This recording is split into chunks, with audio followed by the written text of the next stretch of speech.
बिस्मिल्लाहिर्रहमानिर्रहीम। एक हाजी साहब ने सवाल किया है कि हमारे साथ चंद अहबाब सफ़र हज में थे। जब हम मक्का और मदीना पहुँचे तो नमाज के लिए मक्का में रहते हुए मस्जिद हराम जाते थे और मदीना में रहते हुए मस्जिद नबवी जाया करते थे। लेकिन जो साथी हमारे साथ थे वो नमाज के वक्त में हमसे ये कहते थे कि आप लोग जाइए नमाज़ पढ़िए, हम लोग इसी कमरे में नमाज़ पढ़ते हैं।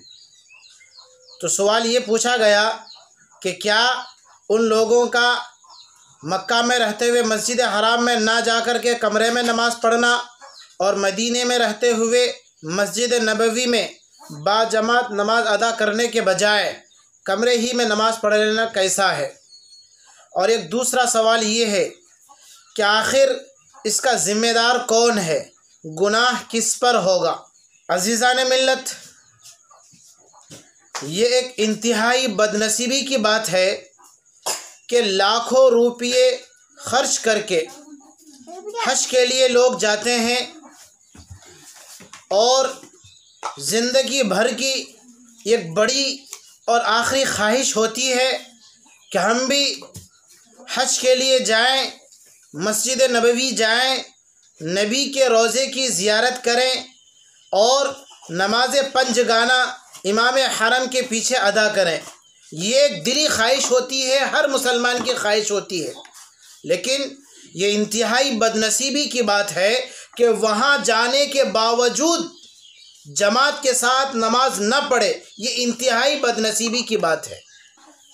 इससे बड़ा कौन बेवकूफ़ होगा कि ज़िंदगी भर किसी चीज़ के हुसूल के लिए मेहनत करे और जब वो मकसद हासिल होने का वक्त आ जाए तो आयन उस वक्त में वो फिर जाए या आयन मकसद हासिल होने के वक्त वो इनकार कर दे। इससे बड़ा बदनसीब और इससे बड़ा बेवकूफ़ नहीं होगा।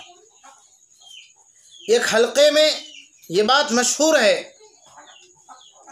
कि इमाम हरम के पीछे नमाज नहीं पढ़नी चाहिए, वहाँ नमाज नहीं होती है। मैं बड़े ही अदब के साथ, एहतराम के साथ ऐसे लोगों तक अपना ये पैगाम पहुँचा देना चाहता हूँ।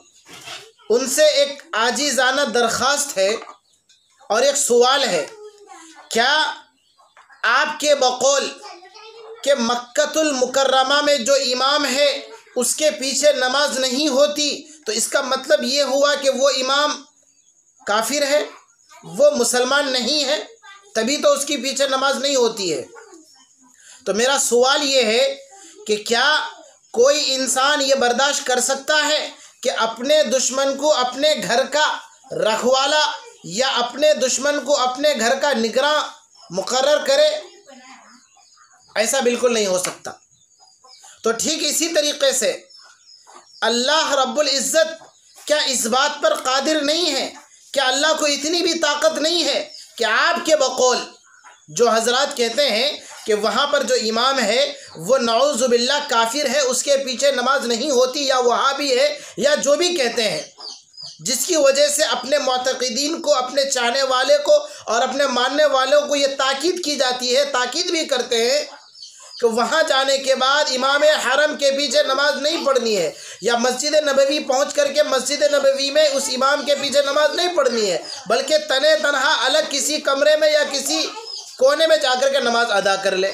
तो मेरा सवाल ये है कि क्या अल्लाह तबारक व तआला को इतनी भी ताकत नहीं है कि वो अपने दुश्मन को अपने घर से निकाल सके, जो एक लंबे ज़माने से मस्जिद हराम में इमामत फरमा रहे हैं? ये सोचने की बात है। हर इंसान सोच सकता है कि जिस तरह से मैं ये बर्दाश्त नहीं कर सकता कि मेरे घर में मेरा दुश्मन मेरे घर का निगहबान हो, मेरे घर का चौकीदार हो, तो जब एक इंसान ये बर्दाश्त नहीं कर सकता तो क्या वो खालिक, वो मालिक, वो अल्लाह रब्बुल इज़्ज़त जिसने सारी कायनात को चलाया और जिसके कब्ज़े कुदरत में सब कुछ है, वलिल्लाहि मा फ़िस समावाति वल अर्ज़, अल्लाह रब्बुल इज़्ज़त के कब्ज़े कुदरत में ये ज़मीन, ये आसमान और इसके बीच जो कुछ है सारी चीज़ें अल्लाह के कब्ज़े कुदरत में है। उसके बावजूद क्या अल्लाह को इतनी ताकत नहीं है कि वो अपने दुश्मन को अपने घर से निकाल सके? तो इसका मतलब ये हुआ कि नहीं, वहाँ का जो वो इमाम है हमसे अच्छा मुसलमान है, हमसे अच्छा ईमान रखने वाला है, अच्छे यकीन वाला, अच्छे एतक़ाद वाला है। इस वजह से अल्लाह रब्बुल इज़्ज़त ने उसको वहाँ से निकाला नहीं और उसको अल्लाह रब्बुल इज़्ज़त ने ऐसे माहौल नहीं बनाए कि जिसकी वजह से दुनिया वाले उसको निकाल दें। और एक दूसरा सवाल ये है कि दुनिया भर के लोग अय्याम हज में मक्कतुल मुकर्रमा पहुँचते हैं, मदीनतुल मुनव्वरा पहुँचते हैं और अपनी सआदत मंदी समझते हैं कि इमाम हरम के पीछे नमाज़ पढ़ ले। कोशिश पूरी ये होती है कोई एक नमाज भी इमाम हरम के पीछे या कोई एक नमाज भी मस्जिद नबवी में रहते हुए मस्जिद नबवी के इमाम के पीछे के अलावा अदा ना हो, ये कोशिश होती है। कोई एक नमाज छूटने ना पाए, कोशिश तो ये होती है। तो क्या ये चंद लोग, गिने चुने लोग हैं, मुट्ठी भर के चंद लोग हैं, क्या इनके अलावा ये दुनिया की सारी इंसानियत और ये सारे लोग पागल बेवकूफ़ हैं कि जो उनके पीछे नमाज़ पढ़ते हैं? तो दोस्तों, ये इंतहाई बदनसीबी की बात है कि वहाँ पहुँचकर लाखों रुपए खर्च करके वहाँ पहुँचते हैं और अपने इलाके में, अपने गांव में, अपने महल्ले में रहते हुए हज के लिए 1 साल से उसकी तैयारियां होती है, लेकिन अफसोस की बात यह है कि वहाँ पहुँचने के बाद इमाम हरम के पीछे नमाज नहीं पढ़ते हैं। ये बदनसीबी की बात है। दूसरा सवाल ये किया गया कि इसका ज़िम्मेदार कौन है, वबाल किस पर जाएगा, इसके गुनाह का वबाल किस पर जाएगा? तो मैं ये कहता हूँ कि ज़िम्मेदार दोनों हैं। जो बंदा हज करने के लिए मक्का में गया और वहाँ पहुँच कर के बग़ैर किसी मजबूरी के, बग़ैर किसी शरई उज़्र के इमाम हरम के पीछे नमाज ना पढ़े, ये ख्याल करते हुए, ये एतक़ाद रखते हुए कि वो जो इमाम है वो वहाबी है, उसके पीछे नमाज नहीं होती है, तो इसका ज़िम्मेदार वो बंदा खुद है। और दूसरा ज़िम्मेदार उसको जिस आलिम ने या जिस मौलवी ने या जिस हाफिज़ ने उसको पढ़ाया, सिखाया, समझाया, वो भी इसका ज़िम्मेदार है। हमारे इलाके में, हमारे हल्के में ये बात भी मशहूर है कि ऐन जाने के वक्त ये नसीहत की जाती है कि देखो जनाब, इन लोगों से मिलकर नहीं रहना, मक्का में पहुंच कर के नमाज इनके पीछे नहीं पढ़ना। ये इंतहाई बदनसीबी की बात है और ज़िम्मेदार दोनों हैं। तो बहरहाल जो 2 सवाल किए गए हैं कि क्या इस तरह से करना दुरुस्त है, मैं तो यही कहता हूँ कि मक्कतुल मुकर्रमा पहुँच करके नमाज इमाम हरम के पीछे न पढ़ना जानबूझकर, ये बदनसीबी की बात है। दूसरी बात, ऐसा वो लोग कहते हैं इसके ज़िम्मेदार कौन है? जी हाँ, इसके ज़िम्मेदार खुद वो हाजी जो हज करने गया है और नमाज पीछे नहीं पढ़ता है, ये एतक़ाद रखते हुए कि ये काफिर है, इसके पीछे नमाज नहीं होती है, वो खुद इसका ज़िम्मेदार है। और उसको जिस आलिम ने, जिस मौलवी ने या जिस मुल्ला ने या जो मुअल्लिमुल हुज्जाज ने उसे सिखाया, वो भी इसका ज़िम्मेदार है। एक आखिरी बात मैं दरख्वास्त के तौर पर आपके सामने अर्ज़ करके बात ख़त्म करता हूँ। एक बंदा ऐसा है, किसी डॉक्टर के पास जाता है और उससे कहा जाता है कि जनाब आपको ला इलाज बीमारी लाहिक हो गई है, इसलिए अब आप किसी डॉक्टर को ना दिखाएं। तो क्या वो एक डॉक्टर की इस बात को सुनकर वो अपने घर में बैठ जाता है? अच्छा, और एक दूसरी मिसाल, मसलन वो बंदा जो ये कहता है कि हमें फ़ुला आलिम ने कहा है कि वहाँ पर जाकर के इमाम हरम के पीछे नमाज नहीं पढ़नी है, तो मैं ऐसे बंदों से पूछना ये चाहता हूँ, आपको कोई एक ऐसी बीमारी हो जाए, अल्लाह करे ना हो, लेकिन अगर हो गई और आप किसी डॉक्टर के पास पहुँचते हैं, डॉक्टर ये कहता है कि जनाब इलाज क्या कीजिएगा, एक ना एक दिन तो मौत बरहक है, मौत ये एक अटल हकीकत है, मौत को आनी ही है, इसलिए इलाज आप न करें, आप घर जाइए और आराम से सो जाइए। तो क्या वो बंदा उस डॉक्टर को छोड़ करके किसी और डॉक्टर के पास नहीं जाता? क्या वो अपने इलाज के लिए किसी और डॉक्टर के पास नहीं जाता? ज़रूर जाता है। अक्लमंदी की बात यही है।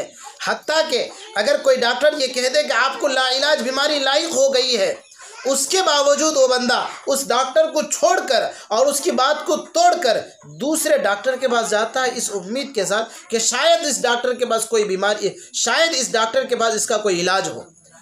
तो जब दुनिया के मामले में एक डॉक्टर की बात पर भरोसा न करते हुए अपने इस जिस्म की हिफाजत के लिए हम दूसरे डॉक्टर का रुख इख्तियार करते हैं, तो मेरे दोस्तों, मैं बड़ी आजिज़ी के साथ आपसे मैं ये दरख्वास्त करना चाहता हूँ, अगर आपको कोई एक आलिम या आप जिस आलिम पर भरोसा करते हैं या आप जिस मौलवी पर भरोसा करते हैं, अगर वो आपको ये कहे कि आप मक्कतुल मुकर्रमा जाकर के इमाम हरम के पीछे नमाज अदा न करें, तो मैं ऐसे लोगों से बड़ी ही आजिज़ाना दरख्वास्त करना चाहता हूँ कि एक बार ज़रूर आप दूसरे आलिम से पूछें, एक ऐसे आलिम से पूछें जिनसे कभी आपने मसला नहीं पूछा।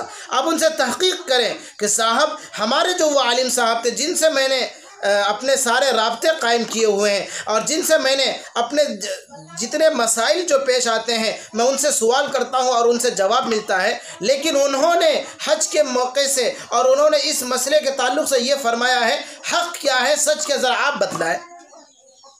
तो दोस्तों, अपनी निगाह को वसी कीजिए, अपनी फ़िक्र को वसी कीजिए और ज़रूर दूसरे आलिमों से भी रुजू हों, उनसे पूछें और उनसे कहें कि ऐसा मसला है, क्या वहाँ पर जाकर के इमाम हरम के पीछे नमाज़ पढ़े या ना पढ़े। ज़रूर आप तहक़ीक़ करें, इंशाअल्लाह आपको सही जवाब मिलेगा। मैं उम्मीद करता हूँ कि अल्लाह तबारक व तआला पूरी उम्मत मुस्लिमा को सही समझ और सही नहज पर चलने की तौफ़ीक़ अता फ़रमाए। अस्सलामु अलैकुम। हज़रात सामिईन और गिराम क़द्र नाज़रीन, अगर आप मज़कूरा मसाइल से मुताल्लिक़ कोई सवाल करना चाहते हैं तो तफ़हीम शरीयत चैनल को ज़रूर सब्सक्राइब करें, बेल आइकन को दबाएं, फिर कमेंट बॉक्स में अपना सवाल लिखें। इंशाअल्लाहुल अज़ीज़ आइंदा जुमा आपके सवाल का जवाब दिया जाएगा। वस्सलामु अलैकुम व रहमतुल्लाहि व बरकातुहू।